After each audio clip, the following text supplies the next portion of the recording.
여리고는 무너지게 되어 있습니다.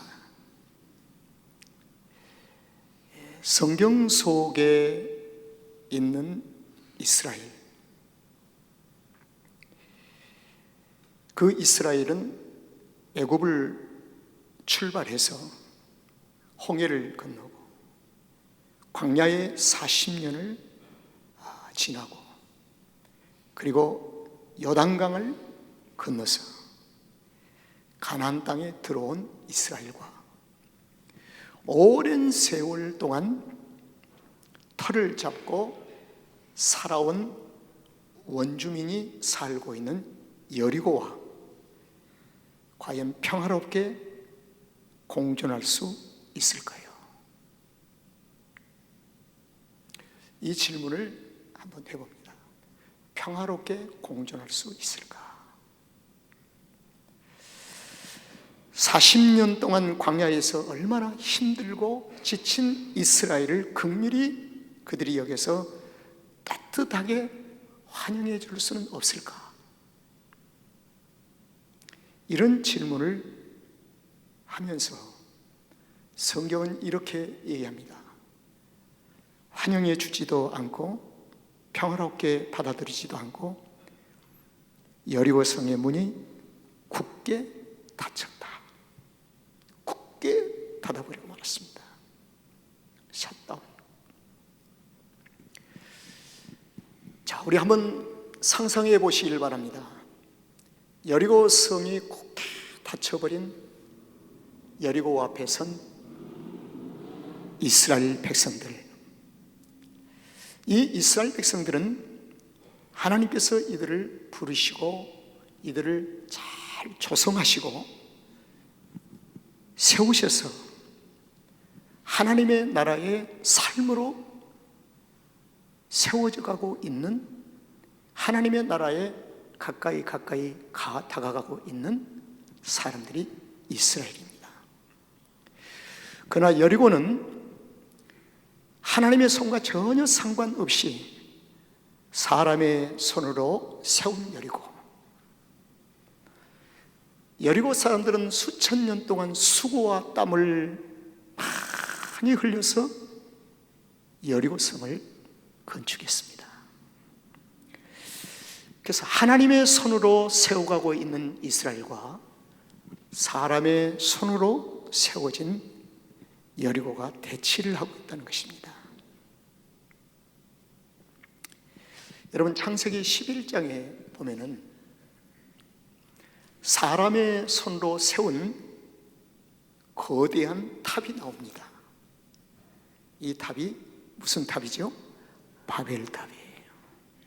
바벨탑은 사람의 손으로 세운 탑입니다. 바벨탑. 그래서 하나님은 이 바벨탑으로 명명하고 성경에 기록한 이유는, 바벨이라는 이 원어의 뜻은 혼란이라는 뜻입니다. 질서 있게 만든 것이 아니라 혼란스럽게 사람들의 생각을 다 모아서 생각대로 지은 탑이 바벨탑입니다. 그것은 자기의 방식대로, 그리고 자기의 유익을 위해서. 그때 하나님은 강림을 하십니다. 강림하셔서 자기 방식대로 일치감을 가져가려고 하는 탑을 쌓아가고 있는 그들에게 하나님은 일부러 혼란을 던져버리고 합니다. 이것이 바로 언어의 혼란입니다. 언어가 혼란되니까 소통이 되지 않으니까 바벨탑을 쌓아가다 더 이상 쌓을 수가 없는 거예요. 이건 하나님의 인내 한계점에서 강림하셔서 막으신다. 하나님의 사랑하는 성도들에게는 당하는 고난은 하나님의 인내 한계점이 있습니다. 이 이상 나의 사랑하는 아들과 딸은 고난을 받아서는 안 되겠다 하면은 하나님이 그 지점에서 고난을 한순간에 풀어버리십니다. 무한정 제공한 것이 아니에요. 그래서 감당할 수 없는 시험을 우리에게 허락지 아니하신다. 그래서 우리가 인내를 하는 것입니다. 인내. 그게 성령의 사람입니다. 끝까지 인내하는 거예요. 여리고 성은 바벨탑과 동일한 타락한 세상을 상징합니다. 타락한 여리고와 하나님의 거룩하심을 입은 백성들이 대치하고 있는데 평화롭게 그들이 영접을 기대할 수는 없다는 것입니다. 환영을 기대할 수가 없다는 거예요. 그래서 하나님은 여리고성과 반드시 여리고성을 무너뜨리고자 하는데 뜻이 있고 목적이 있습니다. 그래서 반드시 여리고는 무너지게 되어 있습니다. 왜? 하나님이 개입하셨기 때문에. 할렐루야. 하나님이 개입하셨기 때문에 반드시 무너지게 되어 있어요. 자, 하나님은 여리고를 그대로 두시고 사람만 쫓아내고 모든 문화랄지 장막이랄지 그들의 모든 발달되어진 모든 그 산업을 그대로 두시고 사람만 바꾸시면 오히려 하나님이 유익이 되지 않으실까, 이렇게 우리는 쉽게 생각할 수가 있습니다. 그러나 하나님은 여리고를 그대로 두고 가나안 땅을 축복의 땅으로 바꾸지 아니하시고 그곳에 하나님의 나라를 세우시고자 하는 계획이 아닙니다. 하나님은 새 땅으로, 새로운 피조물로, 우리가 죄인 되었을 때 예수님을 구주로 영접하는 그 순간에 보라, 이전 것은 지나갔으니 새 것이 되었도다. 새로운 피조물이라. 하나님의 나라는 새로운 피조물 위에 하나님의 나라를 세우십니다. 그동안 주님을 만나기 전에 우리의 모든 삶의 기초는 세상이었습니다. 마귀가 만들어준 베이직한 기초였어요.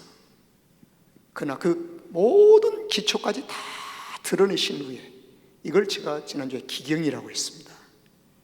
그 자리에 반석을 갖다 놓으십니다. 반석. 내가 반석 위에 교회를 세우리라. 반석 위에. 그래서 성도의 삶은 하나님의 나라를 세우는 것이 우리를 향하신 하나님의 중요한 목적입니다. 그러므로 여리고는 반드시 무너져야 합니다. 따라합시다. 여리고는 반드시 무너져야 합니다.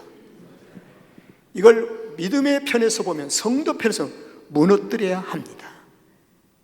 무너뜨려야 하는 거예요.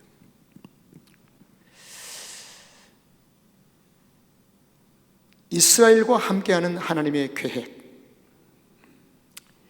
여러분, 애굽에서 이스라엘 백성들이 출애굽을 준비할 때는 하나님께서 홀로 일하셨습니다. 백성들과 함께 일하지 아니하시고 홀로 일하셨어요. 10가지 재앙, 홍해를 나누는 일, 백성들과 함께 동역하지 않고 하나님이 홀로, 하나님이 대리자인 모세를 세우시고, 그건 하나님이 홀로 일하신 겁니다. 그래서 출애굽의 모든 사건은 하나님이 홀로 일하셨습니다. 이걸 구원이라고 합니다. 저와 여러분이 구원받은 것은 우리와 동역해서 구원받은 것이 아니라 하나님은 홀로 우리 가운데 구원을 주셨습니다. 이게 아주 중요해요. 홀로 일하셨다.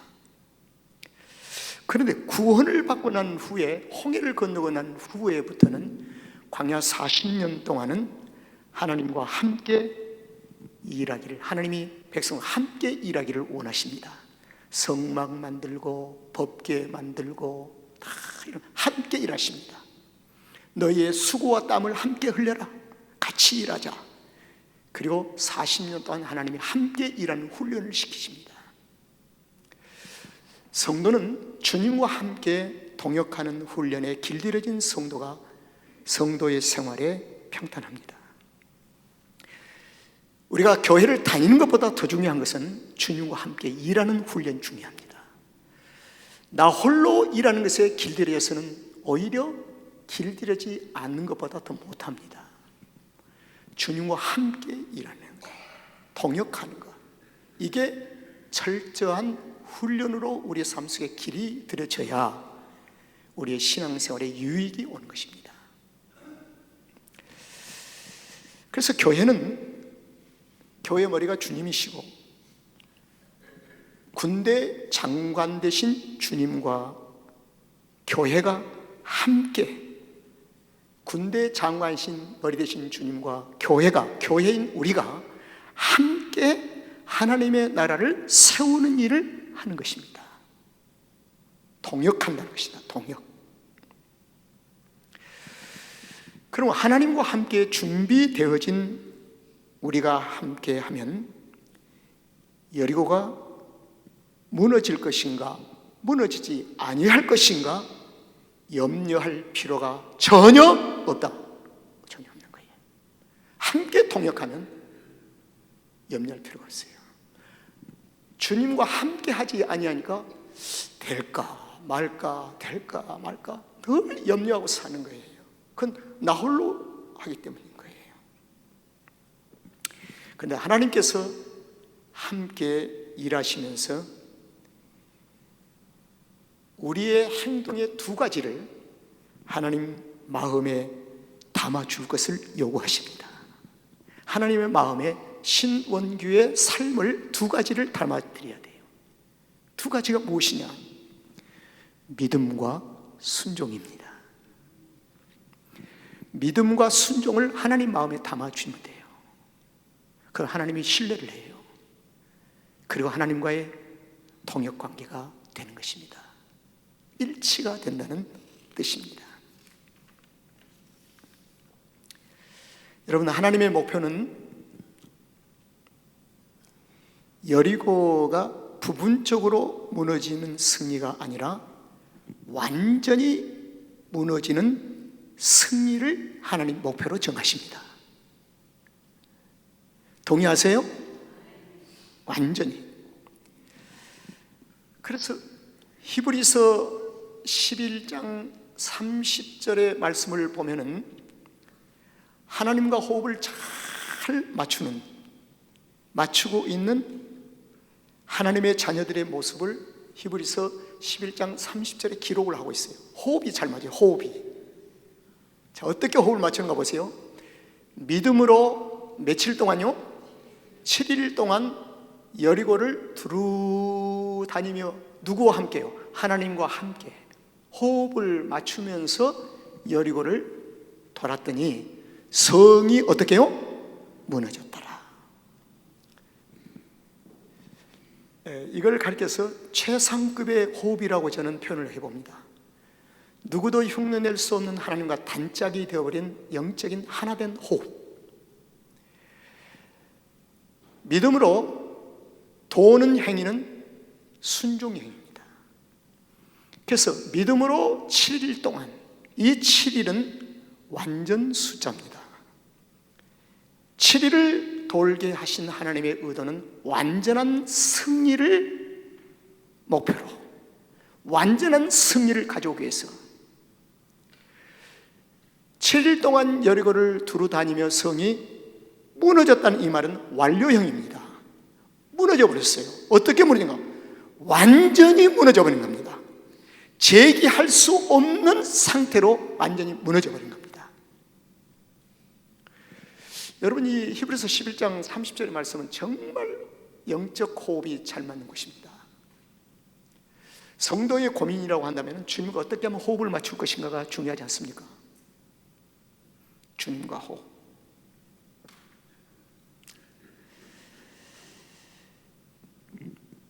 믿음으로 완전한 순종인 7일을 돌았더니, 여리고를 돌았더니 완전히 무너졌다. 재개할 수가 없다. 흔적도 없이 무너져 버렸다. 여리고를 백성들에게 치우려고 하면은 죽음도 있고 땀을 흘려야 되고 피를 흘려야 되고 많은 수, 또 다 치워지지를 못해요.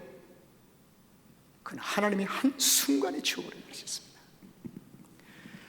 그래서 성도들에게 하고 싶은 얘기는, 때로는 우리의 기도 제목이 너무 이 응답에 대한 것이, 기대에 대한 것이 막막하고 가능할까, 이런 생각을 가질 수도 있어요. 그러나 예수 그리스도 안에서는 하나님이 일시에, 하나님의 정하신 때 하나님의 한 번 손길을 내미시면 그 모든 문제가 풀어져 버립니다. 그런데 내가 강조한 것이 예수 안에서 타협하는 것입니다. 주님과 함께 호흡하지 아니하고 막연하게 되어질 것이라고, 치워질 거라고 하나님 기적이라고 하면서 기대하는 것은, 이것은 늘 얘기하는 도박입니다. 도박. 성도들이 도박의 올무에 묶여버리면 큰일입니다. 하나님은 그렇게 일하시지를 않습니다.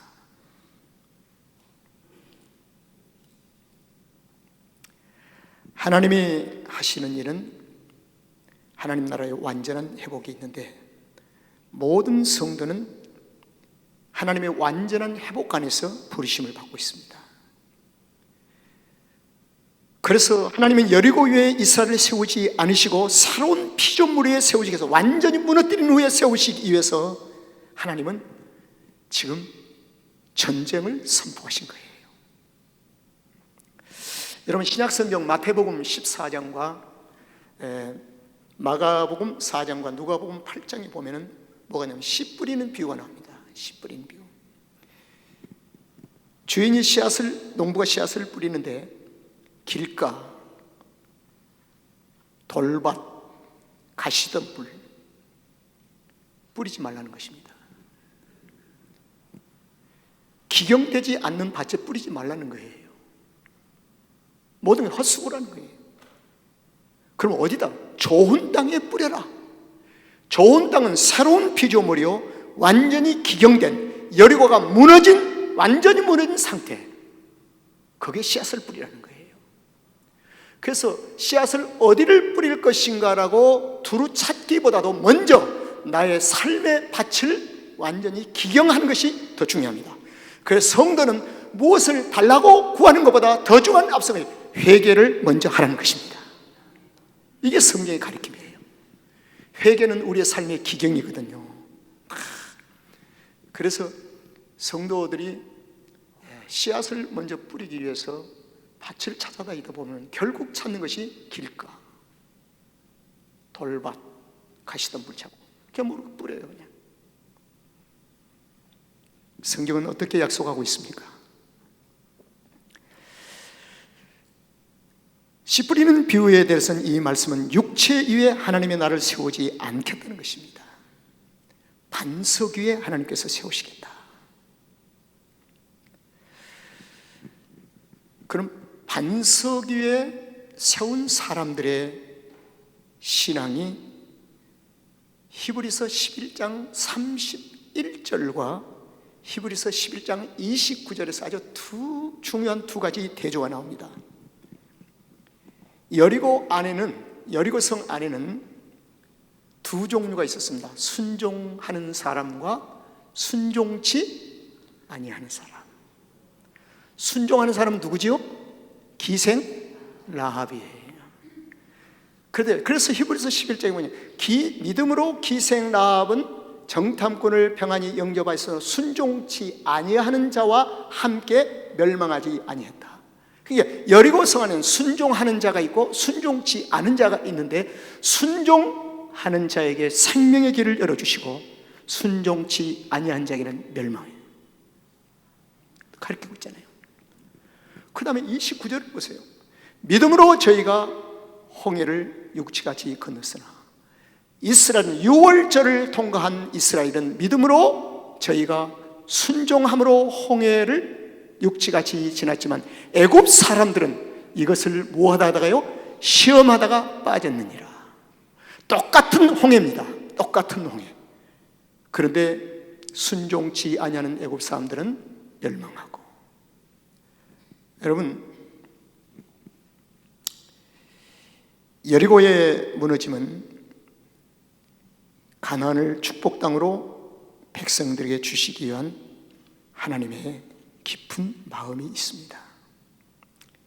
이제 오늘 중요한 얘기를, 이제부터 더 중요한 얘기를 말씀드립니다. 하나님은 백성들과 함께 하시기를 원하십니다. 영원토록. 그런데 40년 동안 이스라엘 백성들이 성막을 짓고 언약궤를 만들어서 그들의 수고와 땀이 들어간 언약궤를 만들고 하나님이 그 가운데 임재하셨습니다. 그런데 오늘 자고 일어나면 그 다음날 또 하나님이 계신 성막까지 계속 옮겨 다녀요. 나그네처럼 옮겨 다니고 있어요. 나그네처럼. 하나님의 위대한 계획이 오늘 여호수아서 6장에서 나오는데요. 자, 쉽게 표현하면 이렇습니다. 나도 이제는 옮겨 다니는 것이 싫다. 그러니 영원토록 너희 가운데 함께 한 지정된 곳에서 영원토록 함께 하기를 원한다. 이게 하나님 마음이 있습니다. 이게 바로 하나님의 계획이 뭐냐? 솔로몬 성전입니다. 성막은 옮겨 다니죠. 성전은 한 장소에. 하나님의 계획이 오늘 여호수아서 6장에서 비춰지고 있는 거예요. 여리고를 정복한 후에 하나님의 마음을 드러내십니다. 하나님의 마음. 6장 19절을 보니까 하나님 마음을 드러내는 곳이 있어요. 은금과 동철 기구들은, 다 같이 시작. 은금과 동철 기구들은 다 여호와께 구별된 것이니 그것을 여호와의 곳간에 드려. 여호와의 곳간입니다. 여호와의 곳간이 성막입니다. 여리고를 정복하고 다 무너지고 난 후에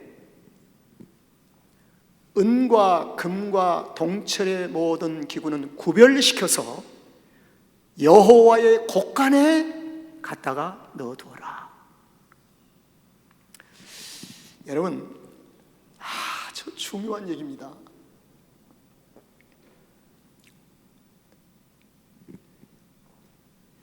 바로 이 말씀을 주님이 하시고 여리고를 정복한 후에 여리고가 무너진 그 상태에 하나님의 백성들이 여리고를 들어갔습니다. 거기서 등장되어진 한 사람의 인물이 있으니 이 사람이 바로 아간입니다. 아간. 하나님께서는 분명하게 말씀을 하셨어요. 너희들이 은금과 철을 여호와의 곳간에 반드시 갖다 두어라. 민수기 31장 54절의 말씀을 보면은 모세와 제사장이 금, 은을 취하여 회막에 갖다가 두기 시작합니다.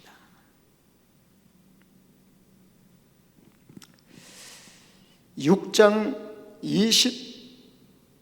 24절을) 우리 다 같이 한번 읽어보겠습니다. 6장 24절 다 시작.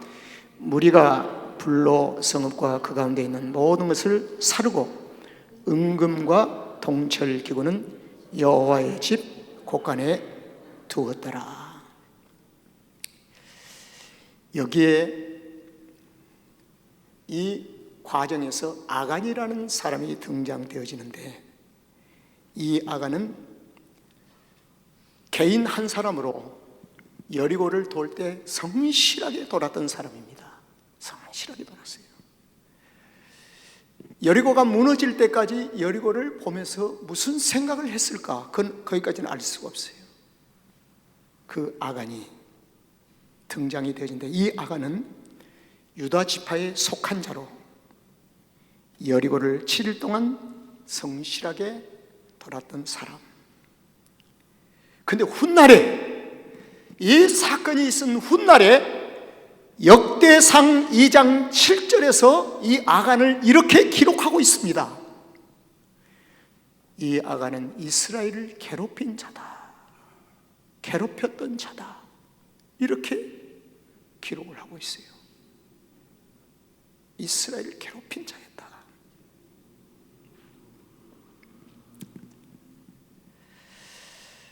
하나님의 목적을 밝히는 것이 이제 좀 여러분들에게 소개를 드리겠습니다.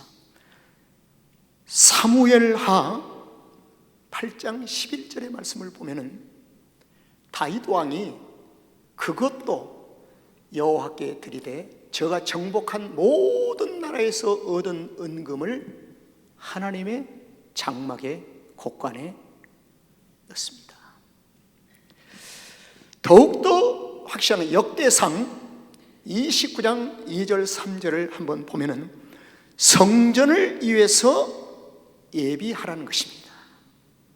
성전을 위해서 예비하라는 거예요.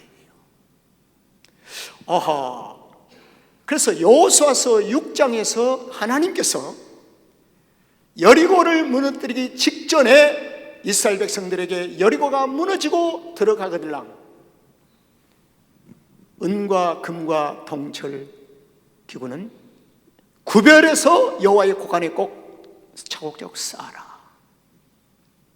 이것은 하나님이 수백 년 후에 계획하고 있는 솔로몬의 성전을 계획하시고 목적을 두시고 말씀하신 것.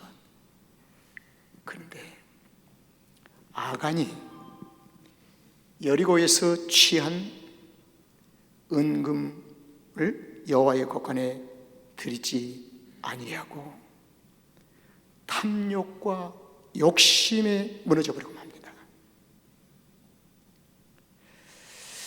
여호수아서 7장 21절은 너무 아주 정확하게 밝히고 있어요.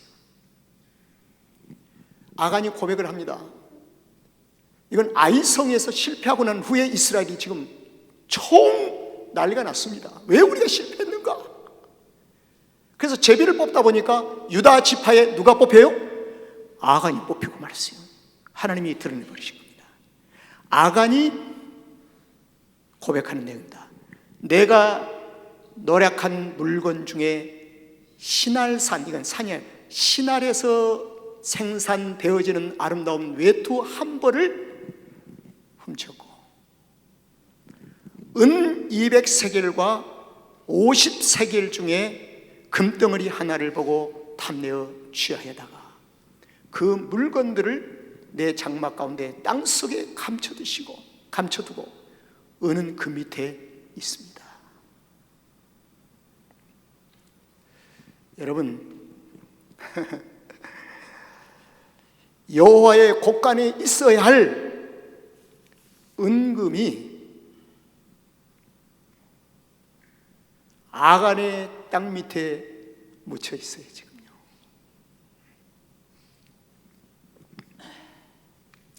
여러분, 나는 아간 한 사람을 지금 공격하는데 목적이 있는 것이 아니고,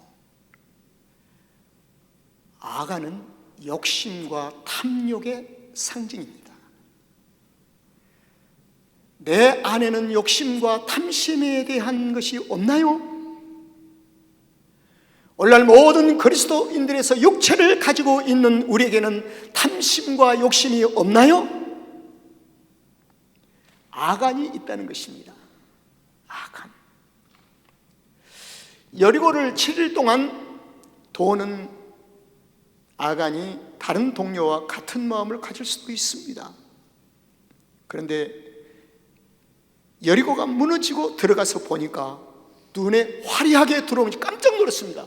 광야 40년 동안 우리는 얼마나 힘들고 모래바람 속에 살았는데 이 거대한 여리고성 안에 금골 같은 집을 짓고 그 안에 어느 집을 들어갔더니 신할산 외투가 금실로 엮어진 명품이 딱 걸려 있는 거예요. 명품이 걸려. 그때 그 순간에 아간의 마음속에 탐욕과 욕심이 확 덮어버립니다.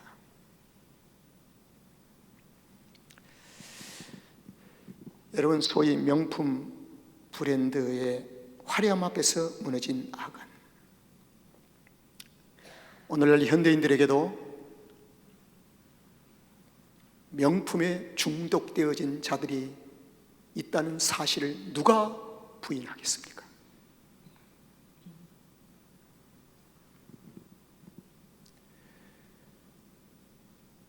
명품을 한두 가지 할 수 있지요. 저는 그걸 얘기하는 게 아니에요. 명품이 브랜드가 아니면 입지 않고, 브랜드가 아니면 깔보고, 브랜드가 아니면 별로 흥미를 못 느끼고, 이런 명품의 브랜드에 중독되어진 사람, 이건 만몬 사상, 물질의 노예가 되어버린 사람들입니다. 저는 개인적으로 간증을 잠깐 한다면, 저희 며느리가 한 가지 정말 마음에 든 게 있었어요. 한국 나가서 보니까 옷이 뭐 별로예요. 그래 여기 와서 뭘 하나를 좀 사주고 싶으면 꼭 어디를 가냐면 타겟을 가요. 저기 그 몰로 가서 좀 내가 하나 사줄게. 아버지가 시아버지 한 살이에요. 아니에요. 가더니 하는 말이, 아버님 저는요 옷걸이가 좋아서 시시콜콜한 거 입어도 명품으로 보입니다. 그 말에 내가 그냥 싹 녹아버렸잖아요. 싹 녹아버렸어요. 그래는 모든 걸 주고도 아깝지 않는 마음이 생기는 거예요.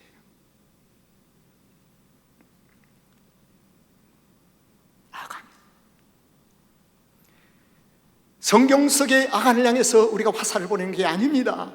내 안에 있는 아간을 향해서 화살을 지금 보내고 싶습니다. 신혼교 안에 있는 이 아간을 향해서 쏘고 싶습니다. 이 아간은 우리의 생애를 마칠 때까지 우리 안에서 소멸되지 않지만 언젠가 다시 싹틀 수 있는 가능성이 있습니다. 그래서 이 아간은 자기의 욕심으로 말미암아 하나님의 계획과 목적을 가로막는 사람이 되어버리고 말았다는 것입니다. 그래서 그 아간을 그대로 이끌고 여리고 성보다 한참 소규모인 아이성을 공격하도록 하나님이 허락지를 않으신 겁니다.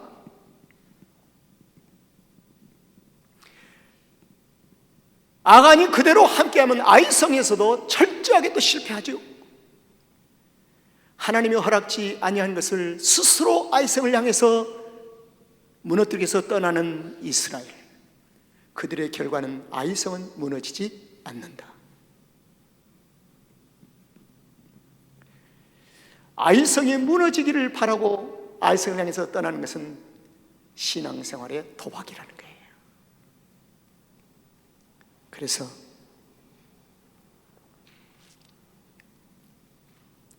지금도 우리 앞에는 여리고도 있고 아이성도 있습니다.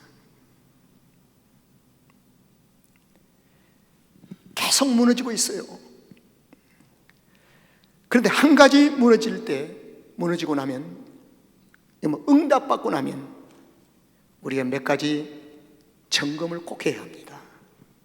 전투하고 돌아오면 군인이 점검하는 것처럼 우리 신앙생활도 에브리데이 점검이 필요해요. 그 점검이 네 가지가 있어요.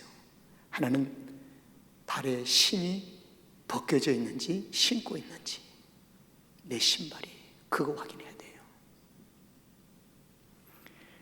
네 발에 신을 벗어라. 그래, 두 번째로는 여호와의 곡간을 구별하고 있는지 없는지를 확인해 봐야 돼요. 여호와의 곳간. 그리고 세 번째로는 여리고를 다시 건축하려고 몸부림을 치고 있는지 아니면 전혀 관심이 없는지 한번 점검해 봐야 돼요. 그리고 네 번째는 매일 기경하고 있는지, 갈고 있는지. 그래서 이 기경을 하고 있는지를 확인해 보면 회개를 멈추면 신앙생활의 모든 것이 멈춰버립니다. 모든 것이 멈추는 그 순간에 어디로 가냐면 율법화됩니다. 멈추는 순간도 율법화된 순간에 거기에는 근심, 걱정, 혼자 다 하면서 다른 사람에게는 평화를 얘기합니다. 자신은 근심, 걱정이 이루 말할 수 없는데 이렇게 영적인 삶의 질이 떨어져 버리고 말아요. 그래서 날마다 기경을 해야 합니다. 말씀을 마칩니다. 오늘 여리고는 반드시 무너집니다. 할렐루야. 성도 앞에는 끊임없이 다가오는 큰 성, 작은 성, 많은 문제점이 있습니다. 무너뜨리고 치우고 하나님께서 길을 내어주셔야만이 갈 수 있습니다. 순종하는 자에게 여리고 성도, 순종하는 자의 길을 내어주시고, 홍해도 순종하는 자 앞에서 길을 내어주시고, 요단강도 순종하는 자에게 길을 내어주셨습니다. 믿음과 순종하는 자 앞에 하나님께서는 길을 내주시니 그 길이 생명의 길인 줄로 믿습니다.